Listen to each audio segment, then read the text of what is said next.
انسان ہونے کے ناطے انسان کو بعض امور پر مسائل پڑتے ہیں جن کی وجہ سے انسان کو کچھ مشقتیں، بعض اوقات انسان پریشان ہو جاتا ہے، لیکن اللہ سے لو لگائیں، اللہ سے مانگیں، اس کے آگے فریاد اپنی رکھیں، اللہ کامیابی دے گا دنیا میں اور آخرت میں۔ ربنا آتنا فی الدنیا حسنہ وفی الآخرۃ حسنۃ وقنا عذاب النار اللہم احسن عاقبتنا فی امور کلھا واجرنا من خزی الدنیا وعذاب الآخرہ۔ اس طرح کی دعائیں مانگیں۔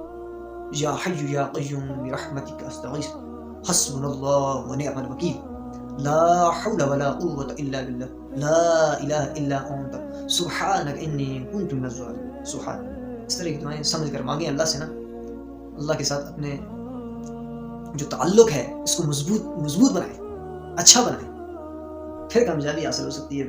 بس کامیابی یہ نہ دیکھیں کہ دنیا میں فیمس ہونا، یہ نہیں ہے، یہ کامیابی نہ ہونے کے برابر ہے۔ لیکن اللہ جسے چاہتا ہے ہدایت بھی دیتا ہے اور جس سے چاہتا ہے دین کا کام بھی لیتا ہے۔